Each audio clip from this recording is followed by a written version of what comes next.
Ya, baik. Selanjutnya akan saya sampaikan proses translasi ya.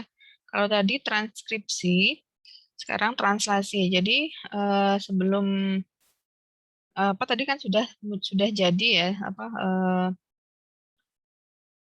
ini tadi ya mRNA-nya sudah jadi, sudah ditranskripsikan, DNA sudah ditranskripsikan menjadi mRNA. Nah, RNA-nya akan keluar ya. RNA-nya akan keluar kemana? Ke sitosol.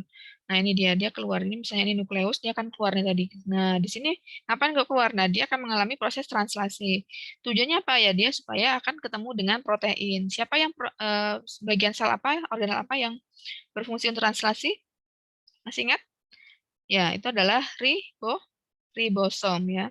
Nah, di sini disebut sebagai ribosomal RNA atau ya ribosom ya. Nah, ribosom ini nanti akan melakukan proses translasi, tetapi yang melakukan bukan hanya ribosom, tetapi ada bagian-bagiannya lagi, yaitu disebut tRNA atau RNA translasi. Kalau tadi mRNA adalah RNA yang membawa cetakan dari DNA, sekarang ada tRNA, yaitu yang membawa protein yang akan berpasangan dengan mRNA. Nah, itu tadi mRNA tadi itu juga akan mengalami proses maturasi, yaitu apa? Di mana bagian gen saja yang akan digunakan. Nah, itu proses maturasinya adalah dia memotong atau ada enzim yang memotong bagian basa yang tidak mengandung gen, gitu ya. Kemudian mRNA tadi sudah keluar, kemudian dia sudah ketemu dengan ribosom ya. Nah, ini yang perlu tadi kalian tahu, triplet. Triplet itu adalah tiga ya, tiga urutan basa nitrogen yang mengkode asam amino tertentu. Kemudian tadi tRNA itu berbentuk seperti daun semanggi, memiliki tiga lengan ya. Satu lengan berisi antikodon ya untuk yang pasangan dengan mRNA, satu lengan berisi asam amino, satu lengannya lagi kosong ya. Nah, seperti ini prosesnya. Jadi mRNA itu nanti akan berpasangan dengan tRNA dan di ujungnya di sini ada MET ya. Misalnya kalian lihat di gambar mRNA ada kode AUG, maka dia ditranslasikan ya atau dipasangkan dengan UAC ya.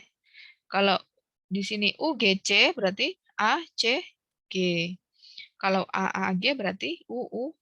Ya, ini sudah otomatis mereka ini hanya apa huruf-huruf saja, tapi bukan jangan dibayangkan di sana berupa huruf ya, tapi adalah merupakan si apa inisial yang digunakan bahwa bahasa-bahasa ini seperti ini saling berpasangan seperti itu ya, bukan berarti dia berbentuk huruf. Kemudian di sini UAC itu ujungnya kalau tRNA itu dia merupakan kode dari asam amino metionin. Nah, kalau ACG itu asam amino dari cysteine. Kalau UUC itu lisin. Sebenarnya kode-kode ini tidak spesifik satu kode hanya untuk satu jenis protein karena kodenya nanti bisa jadi banyak sekali polanya ya, bisa bahkan ribuan. Tapi jumlah asam aminonya hanya 20 ya. Tadi saya keliru ya. Jadi hanya 20 jenis asam amino yang esensial.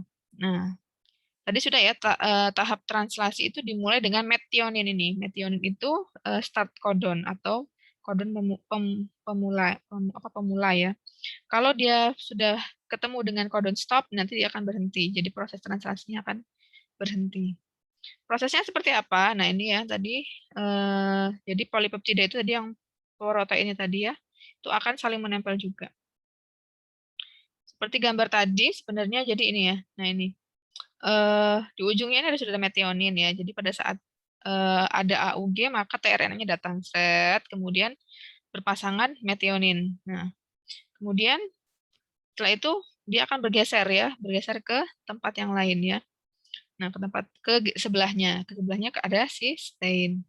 Nah, kemudian cysteine itu nanti akan berikatan juga dengan yang metionin tadi. Jadi nanti yang hasilnya itu adalah proteinnya ini ya. Jadi eh, apa mRNA-nya itu tetap tetap tidak akan ditempeli, tapi cuma dicap apa ya dicap, cuma ditempel kodenya saja, basa nitrogennya saja gitu. Jadi yang menempelkan protein, maksudnya yang mengikatkan asam amino satu dengan asam amino yang lainnya tetap tRNA ini, ya. Gitu. Mungkin ini akan lebih mudah kalau kalian melihat animasinya proses translasi tadi sampai selesai sepanjang ini, dan di sini sudah ada hasil yaitu methionine, cysteine, lysine, serine, glisin. Nah, ini apa sih, Bu? Ya, ini adalah asam amino ya. Yang urutannya itu akan berbeda-beda dari setiap jenis protein. Terus fungsinya apa? Ya tadi, misalnya warna rambut atau warna bola mata, itu akan berbeda proteinnya ya. Kita akan belajar jenis-jenis protein yang dimiliki oleh setiap organisme sangat banyak sekali, dan manfaatnya itu adalah dalam hal rekayasa genetika. Gitu. Ya, ini tadi kalau stop codon itu ada UAG ya. Jadi kalau UAG itu adalah codon stop gitu. Nanti di aplikasi di sekolah itu nanti kalian bisa belajar untuk memasang-masangkan ini tadi DNA.